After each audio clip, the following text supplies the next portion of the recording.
Assalamualaikum warahmatullahi wabarakatuh. Salam sejahtera dan bagi kita semuanya. Tentu ini merupakan kebahagiaan bagi saya karena training ini sangat kita dambakan cukup lama sejak kita menandatangani MOU antara BRIN dengan Fakultas MIPA Universitas Hasanuddin, dan ini merupakan salah satu dan awal dari implementasi MOU ini yang baru ditandatangani pada tahun ini. Tentu ini merupakan awal yang harus kita lanjutkan, dan mengapa kami memilih tema serangga bermanfaat, karena dari sisi ilmu pengetahuan, dari sisi hilirisasi atau industri itu sangat menjanjikan. Bahkan kalau dihitung sejak dari awal untuk pemanfaatkan secara tradisional sampai kepada advanced engineer, saat ini nilainya sudah miliaran dolar. Nanti saya akan uraikan beberapa saja. Yang ini tentu jarang sekali kita perhatikan, tetapi di negara-negara yang tidak kaya keanekaragaman hayati sudah memanfaatkan serangga bermanfaatan ini untuk industri maupun untuk kepentingan manusia maupun untuk perbaikan lingkungan. Izinkanlah saya share screen supaya lebih jelas lagi.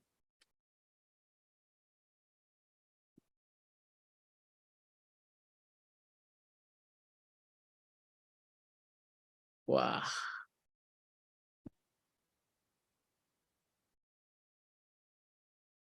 Apakah sudah masuk? Sudah, Prof. Sudah terlihat dengan jelas. Baik, ini jadi tema yang saya angkat untuk awal dari training serangga bermanfaat ini. Saya akan memperkenalkan secara umum, secara general tentang apa serangga bermanfaat itu. Yang ini tentu dengan kerjasama dengan kolega saya Ibu Sahri Bulan dalam bagaimana nanti memberikan materi-materi berikutnya. Tentu yang kita awali sekarang adalah tentang apa serangga bermanfaat dan bagaimana dari mulai sektor ilmu pengetahuan hingga sampai hilirisasi. Nah, ini memang sengaja kita tonjolkan karena kita menginginkan untuk bagaimana ini bisa dimanfaatkan semaksimal mungkin untuk kepentingan baik ilmu pengetahuan maupun kepentingan ekonomi Indonesia. Untuk itu dari apa yang akan saya sampaikan, pertama adalah kita harus uraikan dulu jejaring serangga dalam ekosistem dan peran serangga bermanfaat di dalam ekosistem tersebut, baik untuk kepentingan alam maupun untuk kepentingan manusia.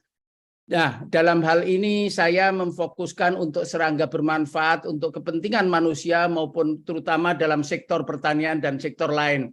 Dan saya akan sampaikan contoh-contoh serangga bermanfaat, kemudian bagaimana hilirisasi dan industri serangga bermanfaat di dunia. Saya belum bicara tentang Indonesia karena ini nanti di training-training atau pelatihan-pelatihan berikutnya akan kita sampaikan secara detail per sektor dari serangga bermanfaat sendiri. Kalau kita berbicara tentang serangga bermanfaat, tidak terlepas dari apa itu jejaring makan atau food web atau food chain, dan bagaimana jasa-jasa ekosistem, jasa-jasa spesies di dalam suatu food web atau food chain tersebut. Nah, ini penting karena kita harus mendudukkan serangga bermanfaat itu sendiri di dalam food web maupun food chain sendiri. Nah, ini food web dan food chain ini merupakan bagian terpenting baik dalam lingkungan dan menempatkan serangga sebagai bagian terpenting dalam jejaring makanan tersebut. Kita paham persis bahwa kelangsungan hidup alam, kelangsungan hidup manusia itu sangat tergantung pada bekerjanya food web dan tersedianya layanan jasa ekosistem dari masing-masing spesies, khususnya dalam hal ini adalah serangga. Kita sangat bertumpu kehidupan kita di bumi ini pada hal ini untuk jasa-jasa serangga sendiri di dalam kebutuhan manusia maupun kebutuhan alam itu sendiri.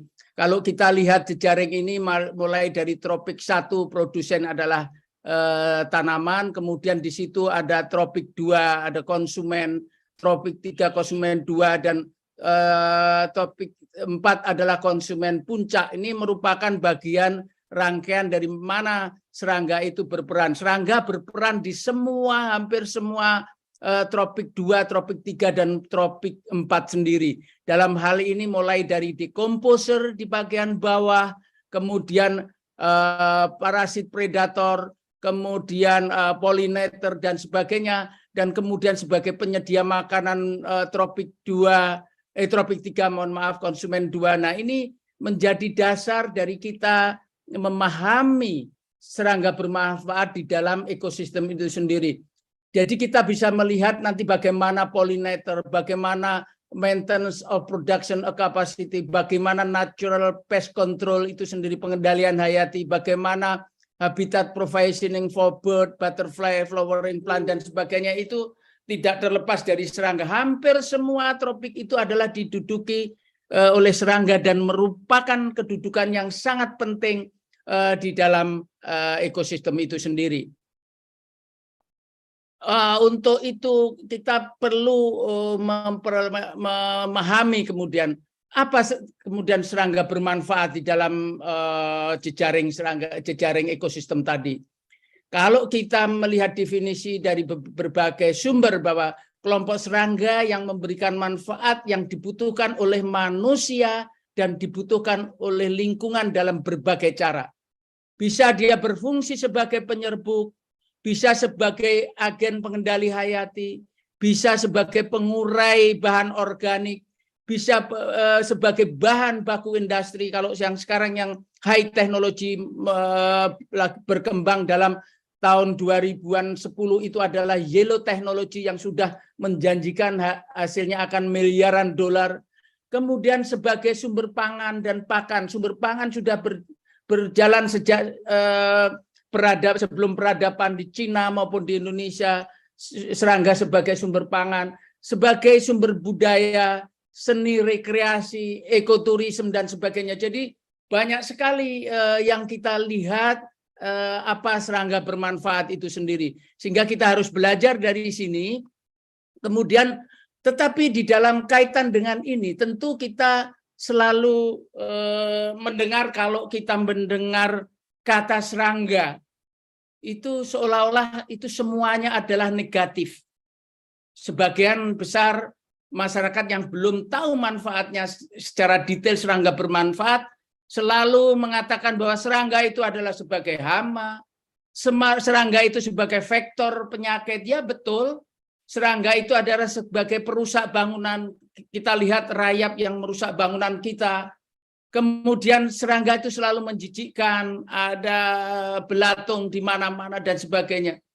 Padahal dari sekitar 1 juta spesies describe spesies serangga atau spesies yang sudah dideskripsi, serangga hanya kurang dari 3%, atau sekitar 5.000 spesies dikategorikan sebagai hama tanaman, sebagai vektor, sebagai perusak, dan sebagainya.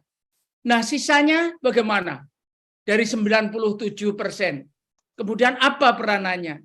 Bagaimana dari sisi ekonomi dan sisi ekologi? Nah, ini yang akan kita bahas. Saya hanya mengkhususkan kepada sektor pertanian, nanti Ibu Sahribulan akan melihat dari sektor lingkungan. Dan ini pun nanti akan kita lanjutkan pelatihan seri berikutnya yang lebih detail, bagaimana pollinator, bagaimana decomposer, bagaimana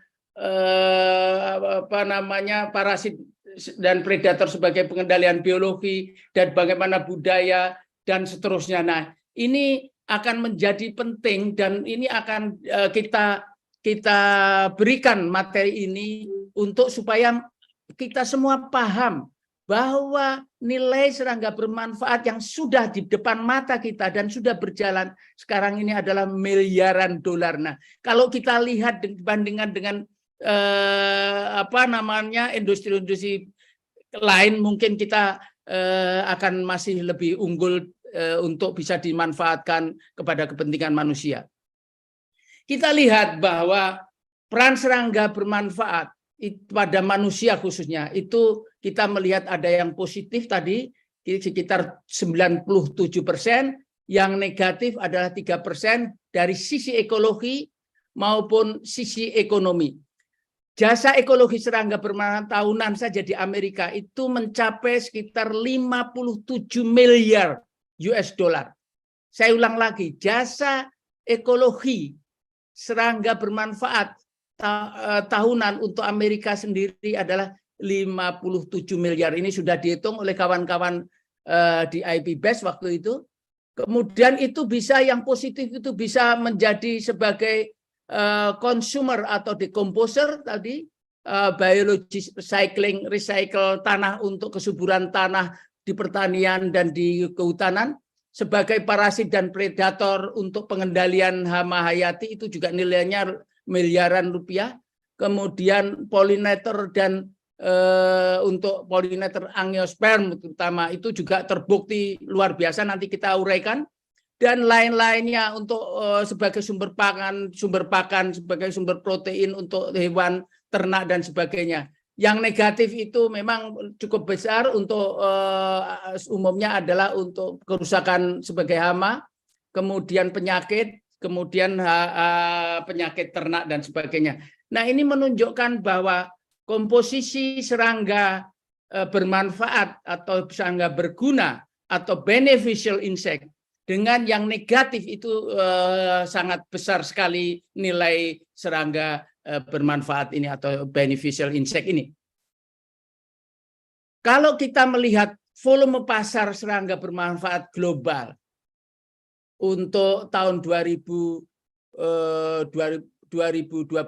ini mungkin miliar tadi, sekitar 336 miliar US dollar di tahun 2022 dan akan tumbuh sekitar 8,7% menjadi 563 miliar dolar. Nah, ini data dari the Global Benefit Insect Market itu sudah menunjukkan akan projected account for 1.630 di tahun 2028 nanti. Jadi ini akan meningkat menjadi 13,2%. Nah, ini sudah dihitung oleh beberapa negara bahwa keuntungan untuk serangga bermanfaat ini luar biasa. Sehingga kita tidak bisa berpikir konvensional, memikirkan hal-hal yang tidak penting. Kalau kita mau fokus ini, itu Indonesia akan menjadi rajanya industri serangga bermanfaat. Kemudian kita lihat kenaikan dari tahun 2021, tahun 2028, ini perkiraan 2028 itu akan sangat signifikan dari mulai negara North America, Europe, Asia Pasifik, South America, Middle East, dan Afrika. Nah, ini juga laporan dari Beneficial Insect Market. Jadi sudah ada hitungan-hitungan dari Beneficial Insect Market itu sendiri. Nah, ini tentu kita tidak bisa menganggap ini adalah tidak penting. Ini sangat-sangat penting terutama untuk perguruan tinggi dan untuk lembaga riset. Bagaimana menghilirisasikan ilmu pengetahuan kita untuk mencapai itu. Tentu menghilirisasi itu harus kuat basic-basic ilmu-ilmu dasar seperti yang pelatihan yang kita laksanakan ini. Nah, kalau kita melihat apa yang dihasilkan dari serangga bermanfaat itu sendiri. Kalau kita melihat bahwa serangga bermanfaat itu ada dua sektor yang dihasilkan, yaitu sektor untuk produksi tanaman, kemudian sektor untuk perlindungan tanaman. Nah, untuk produksi tanaman tentu penyerbuk salah satu kelompok serangga bermanfaat atau pollinator menyokong produksi 67 tanaman global yang sudah diserbuki oleh serangga seperti coklat, kiwi, markisa, semangka, dan produksi buah lainnya yang berkontribusi terhadap ekonomi 30% pangan global. dengan nilai 153 juta euro itu hanya untuk Eropa. Sementara antara 9,5% produksi pertahanan pangan dunia pada tahun itu. Nah, ini di US sendiri ada sekitar 16 juta per tahun untuk penyerbukan saja. Nah, ini kelihatan sekali di chart yang saya tampilkan ini. Ada yang biru ini tanaman yang tidak diserbuki, dan tanaman yang diserbuki nilainya jauh sekali. Yang tidak diserbuki itu nilainya hanya 151 euro, yang diserbuki adalah hampir 7 kali lipat atau 6 kali lipat, yaitu 761 euro. Jadi peran serangga bermanfaat ini saya fokuskan untuk produksi pangan, hanya untuk pollinator saja, menyebutkan seperti itu. Di sisi lain, pada perlindungan tanaman. Jadi pada perlindungan tanaman untuk hama saja. Jadi ini sekarang sudah mulai meningkat, khususnya meningkatnya permintaan akan pertanian organik.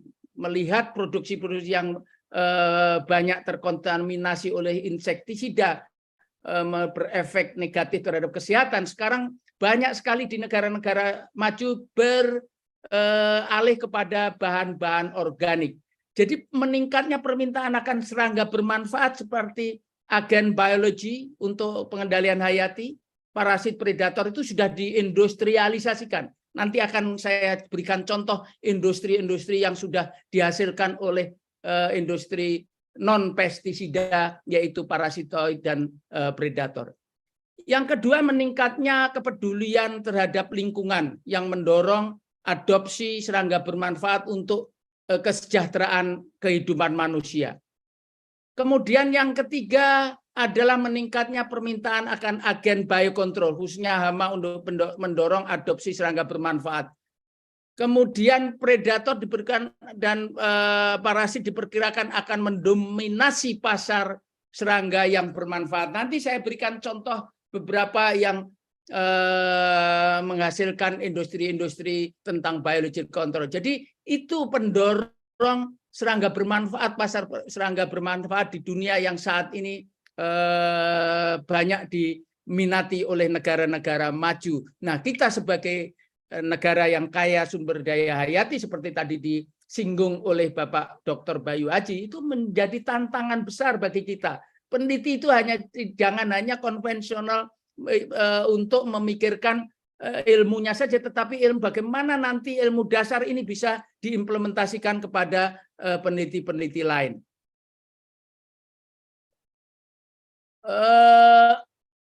Saya akan menginjak kepada membedah satu persatu bagaimana serangga bermanfaat penyerbuk atau pollinator yang didominasi oleh lebah, tawon, kupu-kupu, ngengat, lalat, dan kumbang. Nah, ini secara seri nanti akan disampaikan tersendiri tentang bagaimana serangga bermanfaat pollinator, sehingga saya hanya mengantarkan secara general karena ini adalah pengenalan serangga bermanfaat, sehingga nanti pelatihan berikutnya akan detail identifikasi lebah, tawon, kupu-kupu, ngengat, dan lalat, kumbang sebagai agen penyerbukan tanaman pertanian maupun tanaman liar atau kehutanan. Kalau kita lihat peran penyerbuk atau pollinator seperti tadi kupu-kupu, lebah, kupu-kupu, ngengat, dan sebagainya memainkan peranan penting dalam penyerbukan tanaman pertanian. Saya yakin tanpa penyerbuk banyak makanan yang kita andalkan untuk bertahan hidup, untuk manusia bertahan hidup, untuk food security, itu sangat-sangat sulit. Tanpa penyerbuk sangat sulit food security bisa dipertahankan, sehingga berdampak pada ketahanan pangan dan keanekaragaman hayati global itu sendiri. IPBES, Interplanetary Platform Biodiversity and Ecosystem Services, tahun 2019 yang lalu telah meng-highlight bahwa nilai untuk penyerbukan secara menyeluruh, saya katakan seluruh, adalah 235 miliar US dollar. Amerika Serikat sendiri ada sekitar 3 miliar US dollar. Jadi ini merupakan satu nilai yang tidak kecil dari satu negara. Dan dari pollinatор yang saya sebutkan, lebah, kupu-kupu ungat dan sebagainya, yang paling mendominasi penyerbukan itu adalah lebah, yaitu hampir 76%. Kemudian diikuti lalat, diikuti kelelawar, diikuti kumbang, wasp, dan bird. Jadi kalau di total yang serangga mulai dari bee, fly, beetle, and wasp itu hampir mencapai 80% sendiri mendominasi penyerbukan. Nah, di mana saja itu penyerbukan itu? Kalau kita lihat sebelum kita masuk ke berikutnya, ada 2 type entomofili. Apa sih entomofili itu? Entomofili itu penyerbukan yang dilakukan oleh serangga, yang saya katakan 80%. Jadi ada sekitar 150.000 spesies lebah, tawon, lalat, ngengat, kumbang, dan kupu-kupu itu sebagai penyerbuk. Dan berbagai jenis tanaman. Nah, ini kita lihat, dan dari jumlah tersebut ada 2. Ini 24 jam kita pekerjaan dari pollinator ini. Mulai dari pagi sampai pagi lagi. Oleh karena itu dikelompokkan diurnal pollinator dan nocturnal pollinator. Nocturnal pollinator itu didominasi oleh moth, ngengat, kemudian yang diurnal adalah lebah, tawon, kupu-kupu, dan sebagainya. Nah, ini pembagian ini sudah fake untuk bagaimana penyerbukan dilakukan di 24 jam. Jadi luar biasa jasa dari pollinator ini terhadap alam maupun terhadap manusia. Maka dari itu beberapa bulan lalu saya memberikan presentasi juga di Unhas, di kuliah umum, itu adalah serangga sebagai pahlawan untuk sebagai pollinator. Nah, di mana saja? Jadi IPBES tahun 2017 mereview bahwa ada pollinator yang dilakukan pada wild pollinator, ada yang budidaya pollinator yang di bulat-bulat ini adalah yang yang dilakukan oleh budidaya, kemudian yang kotak-kotak adalah umumnya yang wild pollinator. Ini sudah dipisahkan oleh IPBES bagaimana peranannya pollinator yang sudah diterbitkan. Kalau Anda akan baca, ada pollinator, pollination, and food production. Jadi di dalam situ luar biasa nilai serangga pollinator ini. Jadi kalau kita runut ke belakang, sejak tahun 61, lebah mampu meningkatkan lebih dari 300% volume produksi pertanian. Ini juga direview oleh IPBES, oleh PBB, Interplanetary Government Platform, Policy and Science and Policy for Ecosystem Services. Jadi ini menjadi penting. Halo, apakah masih didengar? Masih, Halo? Prof. Masih, Prof. Okay. Masih. Ya, masih, Prof. Oke, jadi ini menjadi penting sekali untuk memperhatikan ini. Kemudian kalau kita runut, serangga penyerbu utama, itu yang pertama adalah bees atau lebah. Yang mana bees dan lebah itu ada social bees, ada solitary bees. Solitary bees menduduki 95%, kemudian social bees menduduki 5%, yaitu apide. Dan jumlah spesies sekitar 20.000 spesies lebih di dunia. Dan 80% menyerbuki tanaman tadi sudah saya sebutkan. Nah, ini di Indonesia berapa kira-kira? Nah, kalau saya perkiraan saya untuk bees, social bees, dan solitary bees kurang lebih antara 2 sampai 3.000 spesies. Nah, ini menjadi suatu penting sekali. Itu belum wasp atau tawon yang juga berpotensi sebagai penyerbukan. Jadi mulai Apis trigona itu adalah kelompok-kelompok social bees, kemudian ada Mecachylidae, Andrenidae, Helictidae, Collectidae, Melitidae itu adalah sebagai Solitarius dan sebagainya, masih banyak lagi.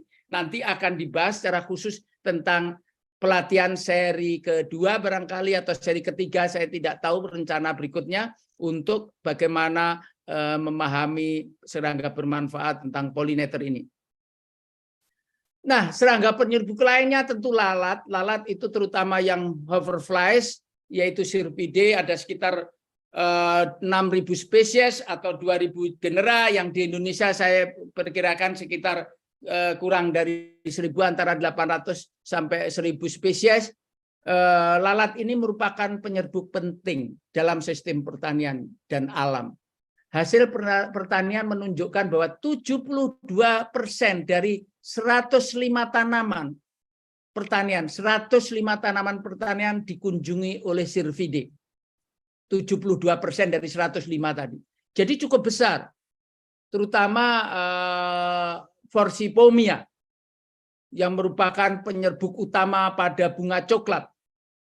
Jadi disebutkan tanpa Forsythia, lalat penyerbuck coklat, produksi coklat di Indonesia, terutama di Sulawesi ini harus dipelajari ini kawan-kawan Unhas, mulai melihat apa yang mengunjungi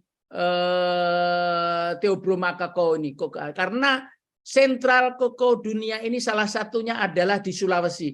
Itu adalah membutuhkan serangga bermanfaat, yaitu penyerbuk, yaitu lalat midge atau Forsythia.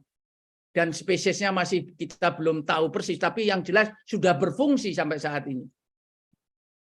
Kemudian yang lain tentu Lepidoptera, ngengat, kupu-kupu adalah penyerbu penting dalam pertanian, terutama ngengat yang menyerbuki di malam hari. Jadi walaupun tidak signifikan menghasilkan satu hal yang besar, tapi ngengat di tanaman pertanian sangat penting. Dari 4 famili tumbuhan berbunga, setidaknya ada 1 spesies penyerbukan utama dilakukan oleh kumbang.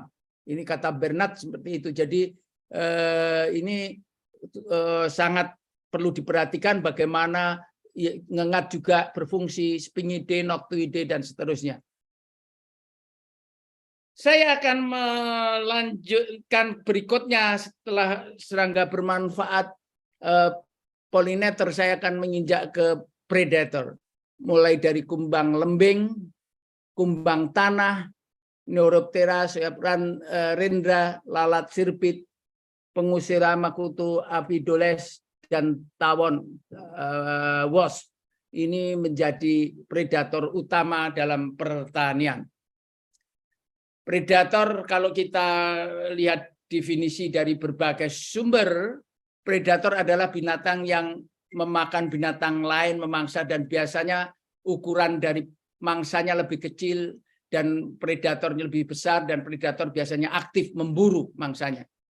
Nah, untuk serangga predator memakan banyak serangga lain, terutama serangga hama, dan merupakan bagian penting dari program pengendalian hayati. Nanti akan saya jelaskan lebih lanjut. Predator serangga yang paling umum adalah dari keluarga kumbang, lalat jala, sejati, sayap renda, tawon, dan capung, serta beberapa lalat seperti lalat bunga, Syrpidae tadi. Nah, ini nanti juga predator ini akan diberikan satu seri tersendiri dalam identifikasi serangga bermanfaat predator. Tetapi saya akan singgung secara global. Apa serangga utamanya? Yang pertama adalah Hemiptera. Dari mulai Reduviidae, Anthosidae, Nabiidae, Pentatomid, dan Ligainid, dan Mirid. Nah, ini serangga-serangga dari Hemiptera ini beberapa sudah diindustrialisasikan. Seperti ini sudah dijual di Biobest. Satu botol isinya adalah sekitar 200 individu pupa. Itu harganya sekitar $300. Kan cukup tinggi ini, sudah dijual ini Orius ini di pasar juga. Pedisius dan sebagainya sudah dijual untuk pengendalian hama hayati. Nah, terutama di dalam kelompok anthochirid diakui sebagai agen biokontrol potensial dalam pertanian. Maka dari itu terutama ini untuk mengendalikan hama trip. Hama trip itu apa dalam bahasa Indonesianya? Nanti saya lupa. Trip itu tirip. Dari hama tirip yang merusak tanaman sayur, mulai dari kentang, mulai dari tomat dan sebagainya. Sayur-sayuran itu umumnya diserang oleh tirip dan musuh alaminya adalah Orius. Dan Biobest, perusahaan Biobest ini telah menjual paket Orius ini yang isinya adalah 200 pupa yang bisa dilepas dan akan menghasilkan, dan ini biasanya dipakai untuk industri-industri greenhouse yang cukup besar volumenya. Kemudian berikutnya adalah famili Pentatomidae, berpotensi digunakan dalam pengendalian hama kebun, hutan, dan tanaman-tanaman hortikultur lagi. Nah, ini industrialisasi dalam Hemiptera ini sudah berjalan dan bisa kita lihat di web untuk bisa beli, pesan, dan nanti diberi instruksi penggunaannya dan sebagainya. Nah, ini merupakan tantangan besar bagi kita sebagai negara yang memiliki kekayaan serangga bermanfaat. Berikutnya adalah Coleoptera. Tentu Coleoptera menjadi andalan juga, terutama Coccinellidae sudah lama diperjualbelikan, juga dapat ditemukan di Biobest. Coccinellidae potensi sebagai predator kutu daun, kutu putih, semua kutu-kutuan, terutama di perkebunan greenhouse, itu sangat membutuhkan Coccinellidae untuk menghasilkan produksi food, organic food, jadi untuk tanaman-tanaman organik. Yang berikutnya adalah karabid, sangat penting dalam dinamika jejaring makanan dan menurunkan populasi hama pertanian. Karabid besar terbukti makan siput juga, itu hama juga. Kemudian dan dianggap sebagai predator siput utama yang telah diintroduksi ke beberapa tempat untuk pengendalian hama siput di perkebunan sayur atau horticulture. Berikutnya adalah Syrphidae. Syrphidae juga penting dalam mengendalikan berbagai jenis, bukan Syrphidae, Chrysopidae, maaf. Jadi larva Neoreptera, Chrysopidae makan kutu daun dan serangga kecil lainnya, dewasa makan madu dan serbuk sari. Yang berikutnya adalah Asilidae, lalat pemburu yang baik larva maupun dewasanya sebagai predator. Nah, ini Asilidae dan Syrphidae, maaf Syrphidae yang utamanya, yang larvanya sebagai predator kutu. Jadi memakan serangga bertubuh lebih lunak seperti telur belalang, belatung putih yang masih kecil, kemudian larva serangga lain seperti kutu-kutu daun dan kutu putih yang dia makan. Berikutnya adalah serangga utama adalah Vespidae dan Scoleidae. Nah, ini nanti juga akan diberikan secara khusus oleh Dr. Hari Sutrisno, tentu akan membeberkan dalam seri berikutnya pelatihan ini mengidentifikasi serangga-serangga predator yang terkait dengan Vespidae dan Scoleidae. Banyak sekali, walaupun ini beberapa spesies membahayakan manusia seperti Vespa yang telah memakan beberapa korban di Jawa. Ini juga perlu diperhatikan nanti. Tetapi yang paling penting, Polistes merupakan predator berhasil yang mengontrol dua hama penting, yaitu penggerek tebu, Diatrosaccharalis, dan ular gerayak yang sekarang ini menjadi permasalahan hama dunia, ada hama jagung, yaitu Spodoptera frugiperda, ternyata juga bisa dikendalikan dengan Hymenoptera Vespidae maupun Scoleidae. Yang terakhir untuk serangga predator yang tidak asing lagi adalah Mantidae. Semua belalang sembah adalah predator, baik pada nimfa maupun dewasa, dan banyak ditemukan di beberapa tumbuhan, terutama tanaman buah. Kemudian juga sayur-sayuran belalang sembah adalah serangga bermanfaat. yang membantu mengendalikan populasi serangga lain yang dapat menjadi hama tanaman pertanian. Berikutnya serangga parasitoid. Nah, ini nanti saya yang akan menyampaikan lagi, yaitu khusus untuk bagaimana memperkenalkan dan identifikasi serangga bermanfaat parasitoid. Saya informasikan bahwa industri parasitoid untuk diperjualbelikan nilainya sudah miliaran dolar juga. Untuk di seluruh dunia, terutama di negara-negara maju seperti Amerika, Jepang, Eropa, dan sebagainya, itu yang semua dalam skala besar untuk industri-industri horticulture itu banyak meminta bantuan serangga parasitoid karena sudah tidak menggunakan lagi insektisida. Nah, yang utamanya adalah Hymenoptera, Diptera, Coleoptera. Jadi pradewasa itu kalau kita simpulkan atau kita definisikan parasitoid adalah serangga yang pradewasanya berkembang biak dan baik di dalam atau menempel di luar serangga lain. Nah, parasitoid itu pada akhirnya akan membunuh inang yang mereka makan. Berbeda dengan istilah parasit ya. Kalau parasit seperti kutu atau penyakit yang biasanya memakan inang tanpa membunuh, tapi kadang juga membunuh kalau itu merupakan parasit yang penting. Tetapi konotasi parasitoid dengan parasit sangat berbeda. Nah, beberapa spesies seperti tawon parasit dapat dipelihara dengan massal, diindustrialisasikan, dan mudah sekali dalam skala besar, sehingga menyediakan sumber pengendalian hama yang siap pakai sesuai permintaan. Jadi sebagai penjualan agen hayati. Nah, ini gambar-gambar ini bagaimana mereka beraksi parasitoid membunuh hama. Yang satu ini adalah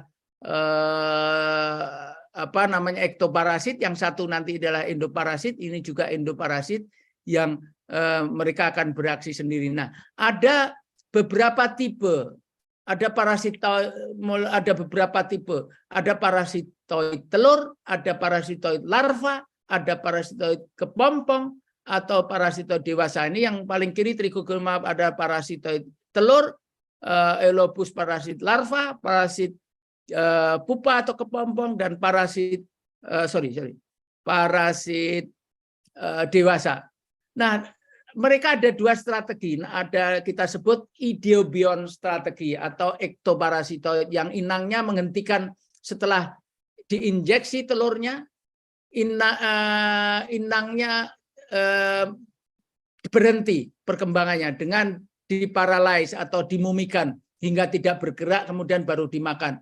Yaitu idiobion. Jadi hamanya tidak mati, tetapi nanti lama-lama akan mati setelah dimakan oleh parasit yang ada di dalam. Jadi akan mati, menghentikan perkembangannya. Maaf, idiobion inangnya dihentikan, akan langsung, tetapi dia tidak mati, posisinya hanya terparasit. Cainobion inangnya dapat melanjutkan perkembangannya. Jadi setelah telur diletakkan di dalam tubuh, biasanya endoparasit, itu hamanya masih bisa makan, masih bisa, tapi lama-lama kemudian akan mati setelah parasitnya tumbuh menjadi larva parasit yang dapat menggerogoti tubuhnya. Itu adalah Cainobion. Kemudian berikutnya adalah Ichneumonidae, terutama Ichneumonidae. Ichneumonidae memanfaatkan beragam kelompok serangga, baik Coleoptera, Lepidoptera, dan ini biasanya berperan penting dalam pengendalian hayati. Ichneumonidae merupakan salah satu parasit yang jumlah spesies cukup besar, sekitar 60.000 spesies di dunia, dan di Indonesia perkiraan saya antara 5.000-an spesies. Penting secara ekonomi dan lingkungan dalam pengendalian berbagai jenis hama utama, kekhususannya. Kemudian Ichneumonidae telah digunakan secara efektif untuk mengendalikan banyak spesies hama-hama pertanian, dan nilai ekonomi tawon parasit dalam pengendalian hama pertanian belum dapat dihitung, dan beberapa sudah diindustrialisasikan. Nah, ini serangga bermanfaat adalah Braconidae. Braconidae adalah sama halnya dengan Ichneumonidae. Nah, ini kalau kita mau mencari sudah dijual di bak for buck biobes dan sebagainya sudah menjual agen hayati dari kelompok Braconidae, terutama dari Apedius, kemudian dari Microtonus, dan seterusnya itu sudah di luar dipasarkan di industri. Kemudian Cotesia glomerata itu juga sudah dipasarkan.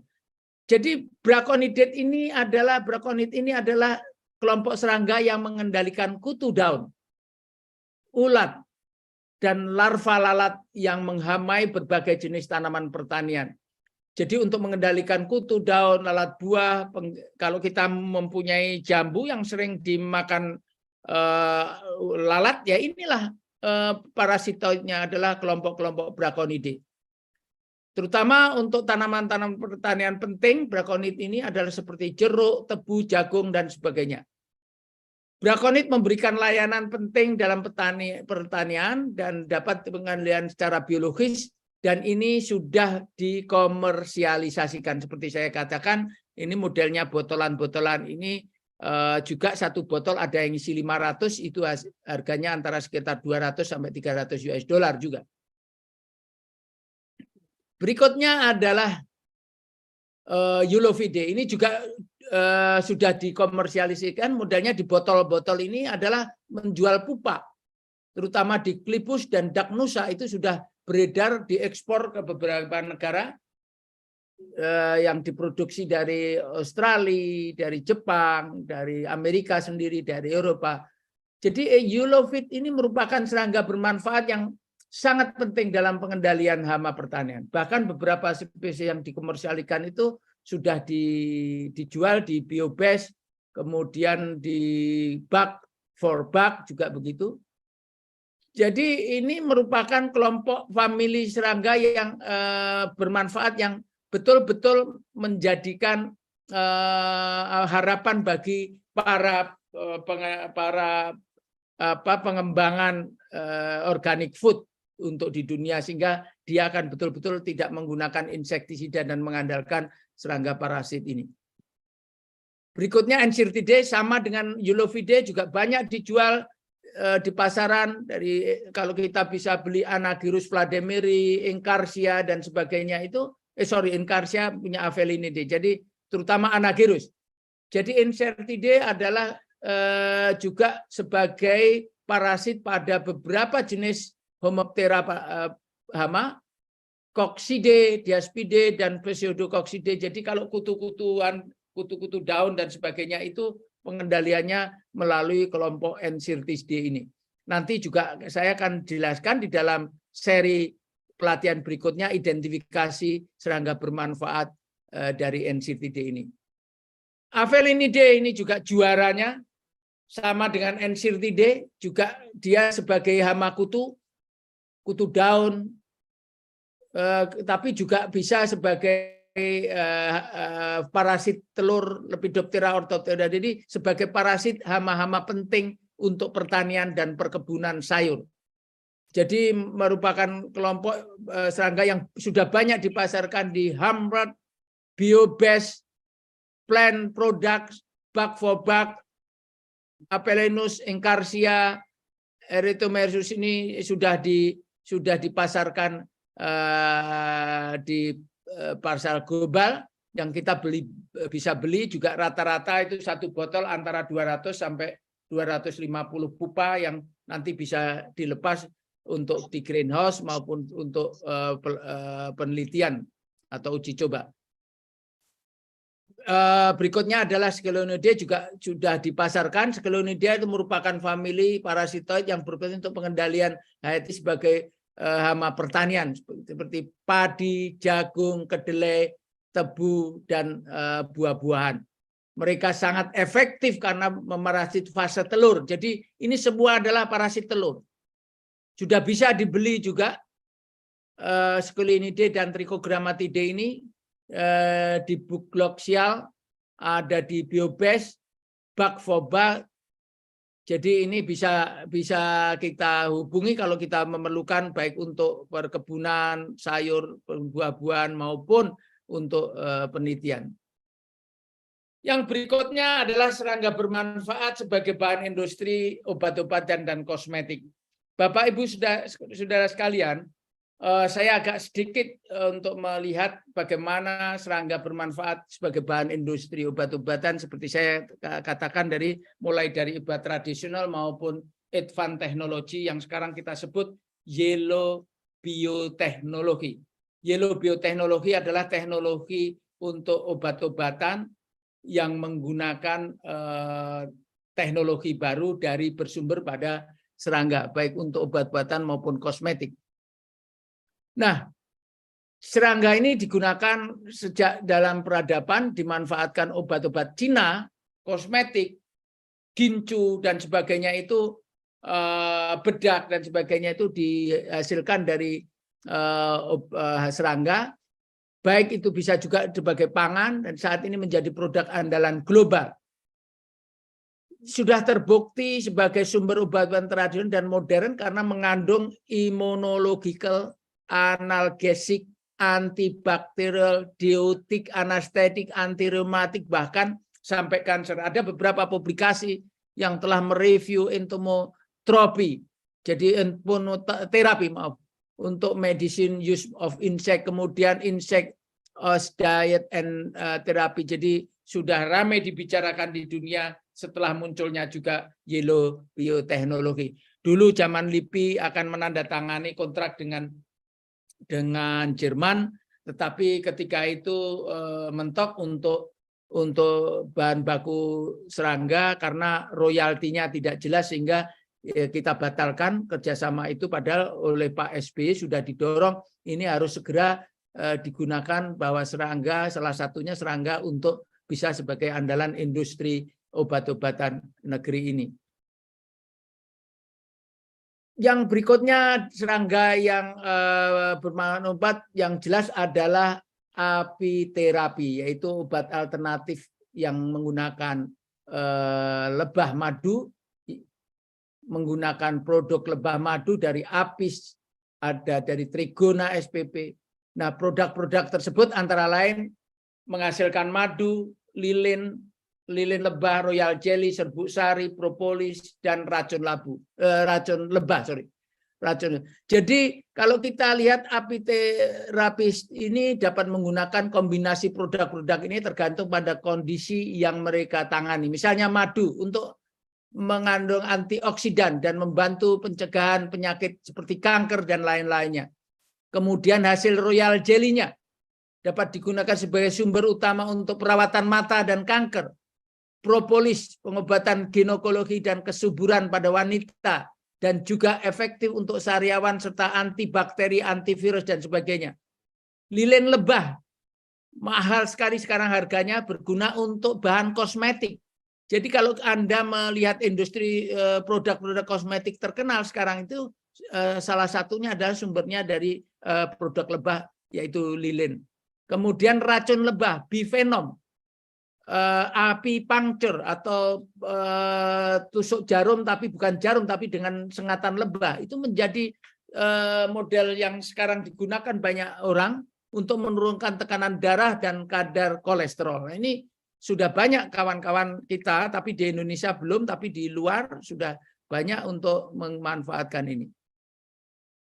Kalau kita lihat pasar global madu, itu pasar madu Amerika, hanya Amerika diperkirakan sekitar 2,3 miliar dolar. Tiongkok diperkirakan akan mencapai 2,2 miliar pada tahun 2029. Nah ini akan terus naik pada 2002 dan kenaikan tahunan adalah sekitar 11%. Dari North Amerika paling banyak, kemudian Eropa, Asia, Middle East dan sebagainya. Ini biasanya yang paling banyak adalah untuk food dan beverage. Di pasar ini di tahun 2020 itu presentasinya hampir 40%. Kemudian juga 20% ada 25% untuk personal care. Kemudian baru sekitar 20%, 15-20% untuk farmatik dan kosmetik industri. Jadi ini untuk madu saja. Kemudian pasar royal jelly bagaimana? Pasar royal jelly juga sama untuk food, beverage, untuk healthcare, dietary, suplemen, dan kosmetik. Pasar Royal Jelly global senilai 1.087 juta US dollar pada tahun 2002. Dan ini diperkirakan akan naik terus marketnya. Jadi tipenya bisa fresh Royal Jelly Extract, dan lipolizat Royal Jelly. Nah, ini Royal Jelly ini adalah satu produk dari lebah madu yang dikhususkan untuk queen. Maka dari itu jumlahnya sedikit sekali, tidak banyak seperti madunya. Katakan di industri madu satu hive atau satu sarang itu ada 10 liter madu. Ini paling sekitar 200, enggak sampai 200 sampai 300 miligram. Jadi tidak banyak, tetapi nilainya sangat besar dan sangat mahal Royal Jelly ini. Pasar global propolis bagaimana? Sama halnya, akan naik terus karena kebutuhan. Jadi pasar Royal propolis bernilai sekitar 0,66 miliar pada tahun US dollar pada tahun 2002. Digunakan dalam pengobatan tradisional, tersedia dalam bentuk kapsul, tablet, krim, semprotan, tablet hisap, dan lain-lain sebagai suplemen makanan, dan dalam biofarmasi dan kosmetik untuk obat-obatan yang banyak mengandung antibakteri, anti jamur, antivirus, antioksidan, dan sebagainya. Propolis sangat terkenal. Sudah banyak pasaran di Indonesia yang jual propolis stingless bee atau meliponine atau trigonula dan sebagainya, itu sudah banyak dipasarkan di Indonesia, baik secara lokal maupun secara pabrikan. Jadi ini pasar market informasi market ini sudah dapat market research ini telah menyampaikan secara gamblang bagaimana pasar-pasar propolis di Indonesia maupun di Asia maupun di Amerika maupun di Eropa. Lilin lebah pun juga demikian. Lilin lebah tidak bisa disepelekan. Pasar lilin lebah global bernilai 0,56 miliar pada tahun ini, dan akan naik terus, terutama paling banyak adalah untuk farmatik dan untuk kosmetik. Nah, ini yang kosmetik ini akan terus naik dan diperkirakan hingga tahun 2029 akan terus naik 2,8%, dan ini akan ditangani oleh banyak perusahaan mulai dari Roger, Ohrid, Pot High, ini perusahaan-perusahaan yang menangani pasar lilin dunia. Pasar bifenom, wah ini juga penting pasar bifenom, dan diperkirakan pasar bifenom dan api pangcer itu akan naik terus sekitar hampir 5% per tahun. Saat ini pasar globalnya mencapai 330 juta US dollar dalam tahun 2022 dan akan naik. Aplikasinya bisa kosmetik, personal care, farmatik, bisa menjadi dari tipenya powder, liquid, dan ini juga sudah dijual di pasaran global. Saya akan akhiri ini, sebelumnya akan sebagai penutup. Jadi masih ada kesenjangan yang mencolok antara pengetahuan tentang serangga bermanfaat dengan hilirisasi tadi yang terakhir. Jadi kita Indonesia masih menjadi lahan penting. Peneliti kita baik di perguruan tinggi maupun di universitas harus melihat ini sebagai hal yang perlu didorong. Kemudian terutama pengetahuan tentang penurunan kelimpahan keanekaragaman spesies serangga bermanfaat di Indonesia, baik di ekosistem maupun liar, masih belum diketahui, dan ini perlu banyak penelitian untuk melihat jenis-jenisnya dulu juga dilihat, dan apa hubungan dengan nanti climate change, kemudian perubahan lahan dan sebagainya. Kemudian taksonomi lebah penyerbuk khususnya dan yang lain sehingga bermanfaat masih kurang. Pemantauan jangka panjang, kurangnya penilaian tentang perubahan kenakan serangga bermanfaat dan populasinya ini juga belum diketahui. Kemudian kesenjangan tertentu karena kurangnya peningkatan kapasitas SDM kita masih sangat terbatas. Halo, suara saya masih bisa didengar? Iya, Pak. Masih bisa, Oke. Prof. Masih bisa, Prof. Oke, jadi ini kesenjangan ini juga karena apa? SDM kita masih sangat terbatas sekali. Kemudian sangat telah terlupakan, terbukti dan kebijakan lingkungan dan pertanian di Indonesia tidak menganggap penting.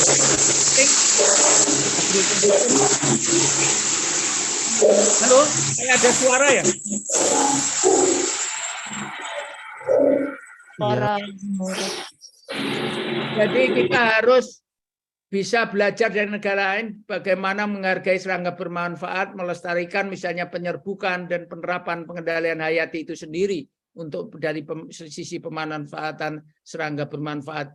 Jadi negara-negara maju, negara besar yang keanekaragaman spesies serangganya kurang, tapi dia hilirisasinya, potensinya digali, kemudian dilihat, kemudian diindustrialisasikan merupakan sumber modal yang cukup besar untuk kesejahteraan manusia.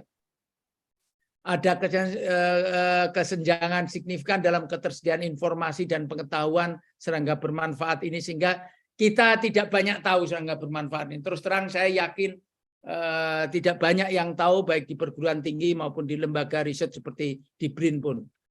Informasi tentang serangga bermanfaat dan ekosistem pertanian masih blank, khususnya Indonesia sangat sedikit dan seringkali kita tidak tahu penggunaannya. Saya kira itu yang bisa saya sampaikan. Terima kasih atas perhatiannya dan saya buka pertanyaan. Terima kasih. Assalamualaikum.